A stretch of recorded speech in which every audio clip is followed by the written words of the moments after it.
तो आज हमारे सामने है 2025 की शायद सबसे बड़ी और सबसे ज्यादा चर्चित एक्शन थ्रिलर धुरंधर। जी। और जो सोर्स मटेरियल है वो तो यही बता रहा है कि रिलीज होते ही इसने बॉक्स ऑफिस पर मतलब एक तरह से तहलका मचा दिया है। बिल्कुल, इसे साल की सबसे जरूरी फिल्मों में से एक कहा जा रहा है। तो आज हम इसी की परतों को जरा खोलेंगे। हमारा मकसद सिर्फ ये जानना नहीं है कि फिल्म अच्छी है या बुरी, बल्कि ये समझना है कि क्या धुरंधर बॉलीवुड के लिए कोई नया रास्ता बना रही है या ये सिर्फ एक बहुत बड़ा, महंगा और आत्ममुग्ध प्रयोग है जो शायद अपने ही वजन के नीचे दब जाए। ये सवाल बहुत अहम है, खासकर जब आप देखते हैं कि इसके डायरेक्टर आदित्य धर हैं। हाँ, उरी वाले। उरी के बाद उनसे उम्मीदें मतलब आसमान छू रही थी। वो एक ऐसे डायरेक्टर हैं जो देशभक्ति और एक्शन को एक बहुत ही जमीनी अंदाज में पेश करते हैं। सही। तो सवाल यही है, क्या वो सफलता को और बड़े स्केल पर दोहरा पाए हैं या इस बार उनकी महत्वाकांक्षा उन पर हावी हो गई? चलिए इसी सवाल का जवाब ढूंढते हैं। बिल्कुल। और शुरुआत कहानी से करते हैं। बिल्कुल। कहानी का जो आधार है वो अपने आप में बहुत गंभीर है। ये 1999 के IC-814 हाईजैक और 2001 के संसद हमले, हाँ, उस पूरे दौर में सेट है। कहानी एक भारतीय अंडरकवर एजेंट की है जिसे पाकिस्तान भेजा जाता है, लेकिन उसका मिशन वो टिपिकल मिशन नहीं है। नहीं, बिल्कुल नहीं। और यहीं पर फिल्म दिलचस्प होना शुरू होती है। उसे पाकिस्तान के पूरे अंडरवर्ल्ड और माफिया नेटवर्क में घुसपैठ करनी है। मतलब सिर्फ आतंकवादियों से नहीं लड़ना है। नहीं, ये एक आदमी बनाम देश की लड़ाई नहीं है, ये एक आदमी बनाम एक पूरे सिस्टम की लड़ाई है। वाह। हमारे हाथ जो समीक्षा है उसमें 3 शब्दों पर बहुत जोर दिया गया है: देशभक्ति, खुफिया साजिशें और ग्रिटी रियलिटी। है ना? बिल्कुल। ग्रिटी होने का मतलब है कि दुनिया को बिना किसी लाग लपेट के दिखाना। अच्छा। मतलब यहाँ हीरो के कपड़े भी गंदे होते हैं, गोलियां लगने पर सच में दर्द होता है और हर जीत की एक बहुत बड़ी कीमत चुकानी करती है। तो वो चमकदार, स्टाइलिश, जासूसी वाली दुनिया नहीं है? उससे बिल्कुल अलग है, जो हम अक्सर बॉलीवुड में देखते हैं, जहाँ हीरो लगभग एक सुपर हीरो होता है। यहाँ हीरो एक इंसान है, वो टूट सकता है, वो गलतियां कर सकता है। तो क्या इसका मतलब है कि ये एक स्लो बर्न, ज्यादा रियलिस्टिक स्पाई थ्रिलर है या इसमें कमर्शियल मसाला भी है? ये एक बेहतरीन सवाल है और ऐसा लगता है कि फिल्म इन्हीं दो दुनियाओं के बीच एक संतुलन बनाने की कोशिश कर रही है। अच्छा। कहानी की नींव बहुत यथार्थवादी है, लेकिन उसे जिस पैमाने पर बनाया गया है वो बहुत बड़ा है। तो ये एक तरह का हाइब्रिड है, और ऐसी जटिल कहानी के लिए आपको सिर्फ एक हीरो काफी नहीं है। बिल्कुल, आपको किरदारों की एक पूरी फौज चाहिए। हाँ। और यहाँ तो किरदारों की एक जबरदस्त फौज खड़ी की गई है। मतलब कास्टिंग देखकर ही लगता है कि पैसा पानी की तरह बहाया गया है। सही कहा। रणवीर सिंह, संजय दत्त, अक्षय खन्ना, आर माधवन, अर्जुन रामपाल, ये तो किसी भी डायरेक्टर का सपना है। इसे एक एंसेंबल कास्ट कहा जा रहा है, और सबसे बड़ी बात यह है कि हर किसी को कहानी में एक अहम जगह दी गई है। बात जब रणवीर सिंह की आती है तो लगता है उन्होंने इस रोल में अपनी पूरी जान लगा दी है। अच्छा। उन्हें एक इंटेंस, रॉ और मैसी अवतार में दिखाया गया है, जो हमने काफी समय से नहीं देखा था।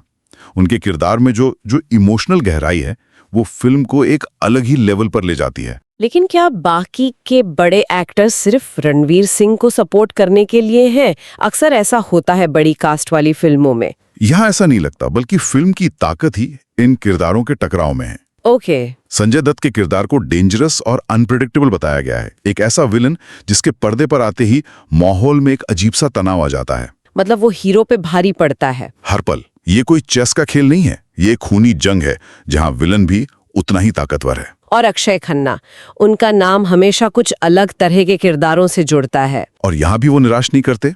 उनके रोल को शार्प, कैलकुलेटेड और लेयर्ड कहा गया है। उनके किरदार के लिए खामोश आक्रामकता जैसे शब्दों का इस्तेमाल हुआ है। खामोश आक्रामकता दिलचस्प है। ये वो किरदार है जो दिमाग से खेलता है। तो आपके पास एक तरफ रणवीर का रॉ एक्शन है, दूसरी तरफ संजय दत्त का पागलपन, और तीसरी तरफ अक्षय खन्ना की शातिर चालें। तो ये तिकड़ी ही फिल्म का इंजन है। बिल्कुल। और माधवन और अर्जुन रामपाल, उनका क्या रोल है इस सब में? वो फिल्म में एक तरह की मैच्योरिटी और स्थिरता लाते हैं। उनका स्क्रीन प्रेजेंस जबरदस्त है और वो कहानी को एक वजन देते हैं। तो ये एक बहुत संतुलित कास्टिंग लगती है, जो आदित्य धर के निर्देशन की एक बड़ी जीत है मेरे ख्याल से। चलिए अब निर्देशन पर ही आते हैं। उरी के बाद आदित्य धर से उम्मीदें बहुत थीं। क्या वो उस दबाव को झेल पाए हैं? ऐसा लगता है कि उन्होंने न सिर्फ उस दबाव को झेला है, बल्कि उसे अपनी ताकत बना लिया है। उन्हें हाई इंटेंसिटी थ्रिलर्स का मास्टर कहा जा रहा है। वाह। उन्होंने एक बहुत ही जटिल कहानी को बिना कंफ्यूज किए पर्दे पर उतारा है, लेकिन यहाँ एक ऐसा फैसला है जो बहुतों को हैरान कर सकता है। 1 मिनट, मैं अंदाजा लगा सकती हूँ। क्या हम फिल्म की लंबाई की बात कर रहे हैं? हाँ मैंने पढ़ा कि ये 214 मिनट लंबी है, 3 घंटे और 34 मिनट। जी, ये तो आजकल की 2 फिल्मों के बराबर है। मेकर्स ने इतना बड़ा रिस्क क्यों लिया? ये सिर्फ एक रचनात्मक फैसला नहीं है, ये OTT के दौर में सिनेमा के लिए एक नई चुनौती है। अच्छा, कैसे? आज जब लोग अपने घर पर बैठकर कुछ भी देख सकते हैं, तो उन्हें थिएटर तक लाने के लिए आपको कुछ ऐसा देना होगा जो घर पर नहीं मिल सकता। ये लंबाई शायद दर्शकों को एक महाकाव्य जैसा अनुभव देने की कोशिश है। लेकिन आपका सवाल जायज है। क्या आज के दर्शक, जिनकी अटेंशन स्पैन कम हो गई है, थिएटर में इतना वक्त देने को तैयार है? वही तो, क्या ये लंबाई फिल्म को खींचती है या ये जरूरी लगती है? यहीं पर स्क्रीन प्ले की परीक्षा होती है। और जो हमारे पास जानकारी है उसके अनुसार कहानी का टेंशन लगातार बढ़ता है और बीच-बीच में आने वाले इमोशनल मोमेंट्स भी इफेक्टिव हैं। तो अगर स्क्रीन प्ले आपको बोर होने का एक पल भी ना दे, तो लंबाई एक समस्या नहीं बल्कि एक अनुभव बन जाती है। और एक्शन, एक एक्शन थ्रिलर में सबसे जरूरी चीज, क्या ये टिपिकल बॉलीवुड वाला एक्शन है? नहीं, और ये फिल्म की सबसे बड़ी खासियतों में से एक है। एक्शन को शानदार, रियलिस्टिक और रॉ बताया गया है। मतलब हवा में उड़ती गाड़ियां नहीं है? बिल्कुल नहीं। यहाँ gun fights, hand to hand combat, इन सबको वर्ल्ड क्लास स्केल पर लेकिन एक यथार्थवादी तरीके से फिल्माया गया है। अच्छा, ये उस ग्रिटी टून को और मजबूत करता है जिसकी बात हम शुरू में कर रहे थे। हर एक्शन सीक्वेंस कहानी का एक स्वाभाविक हिस्सा लगता है। और इस सबको एक साथ बांधने के लिए संगीत का भी बड़ा रोल होता होगा। बहुत बड़ा। और यहाँ बैकग्राउंड स्कोर के लिए जो शब्द इस्तेमाल हुआ है वो है आउटस्टैंडिंग, कैपिटल लेटर्स में। अच्छा, एक अच्छी थ्रिलर में बैकग्राउंड स्कोर कहानी का आधा काम कर देता है। वो आपके दिल की धड़कन को दृश्यों के साथ सिंक कर देता है।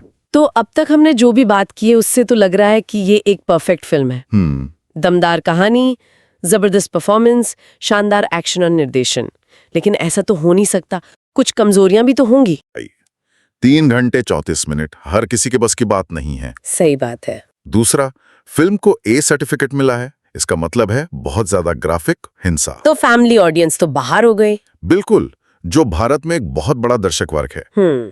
और क्या है? यहाँ एक बहुत दिलचस्प बात सामने आती है। फिल्म देखकर ऐसा महसूस होता है कि ये कहानी का सिर्फ पार्ट 1 है। ओह, क्लाइमैक्स ऐसा है जो कई सवालों को अधूरा छोड़ देता है और साफ इशारा करता है कि असली कहानी तो पार्ट 2 में सामने आएगी। तो ये आजकल का नया ट्रेंड है। लेकिन क्या ये दर्शकों के लिए एक धोखा नहीं है? आप एक पूरी कहानी देखने जाते हैं और आपको एक अधूरा अंत मिलता है। कर सकता है, ये बहुत बड़ा जुआ है। मेकर्स ये मान पर चल रहे हैं कि दर्शक पहले पार्ट से इतने प्रभावित होंगे कि वो दूसरे का इंतजार करेंगे। लेकिन अगर पहला पार्ट ही कनेक्ट नहीं कर पाया तो पूरी फ्रैंचाइजी शुरू होने से पहले ही खत्म हो सकती है।